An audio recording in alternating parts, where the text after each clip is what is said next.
If you want to get married in India and you're short of time and money, you could try a mass wedding. You don't even need a partner, just introduce yourself and hope for the best. It's courtship on a massive scale. But there is a serious purpose. Unlike most other weddings in India, no money changes hands. It's the latest bid to stop the greed driving India's dowry killings. Over the next 3 days, more than 100 couples will meet for the first time and get married. The event takes place here in Jaipur, capital of India's western state of Rajasthan. It's organised by a business-backed Hindu community group which has been running it for 3 years. This couple will get a simple gift of basic household equipment, but that's all.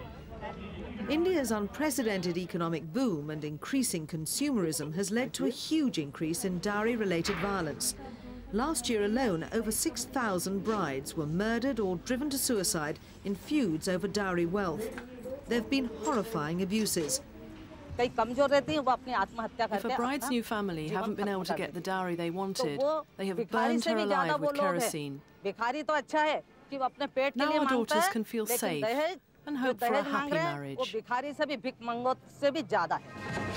With the arrival of the big day, it's not just the couples who have something to celebrate. The business sponsors from the prominent Khandelwal trading family are enjoying another highly successful event. It may be tiny in national terms, but it's clearly an idea whose time has come.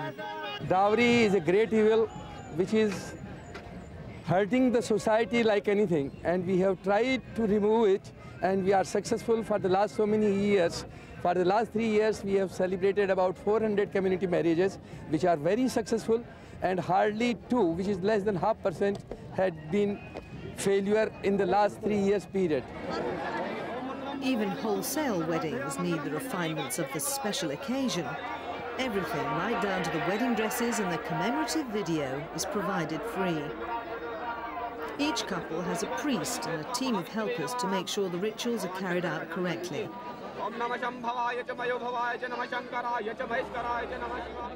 For some, it's all a little too much.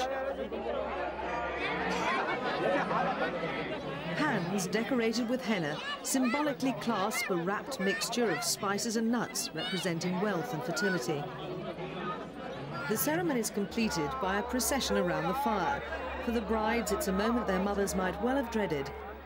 In the old days, the wedding wasn't a happy time for a woman. Even today, for people who marry in the traditional way, courtship can be a long, drawn-out affair, where girls' families have to spend a lot of time and money inviting prospective grooms around and entertaining them. It's supposed to be a chance for the girl and boy to see if they like each other. But in reality, it's just so the boys' families can see what they might stand to gain financially from the marriage. And they're often far more interested in the money than the happiness of the couple. The dowry is supposed to be a gift to the woman, who wouldn't inherit any of her family's wealth. But it's causing a great deal of unhappiness for young women and their families. I think that people who expect a dowry these days are worse than beggars. At least beggars only beg for their food. Once, these women might have privately lamented the fate of their daughters. Now, as they sing a traditional wedding song and join holy threads for luck, they can be sure they have a brighter future.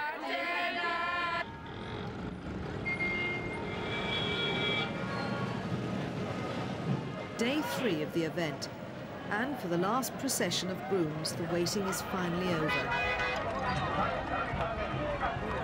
Like those before them, they've come from all over India, chosen by ballot from thousands eager for the chance of a dowry-free wedding.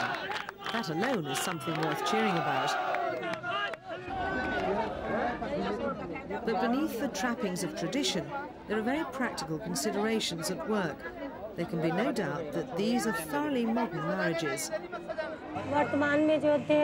best thing about the mass weddings is that they put an end to the dowry.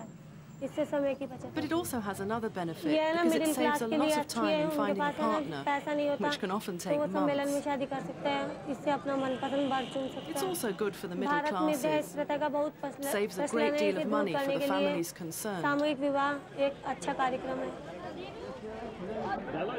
As Indians learn to live with the mixed blessings of mass consumption, this is one innovation they can feel free to celebrate.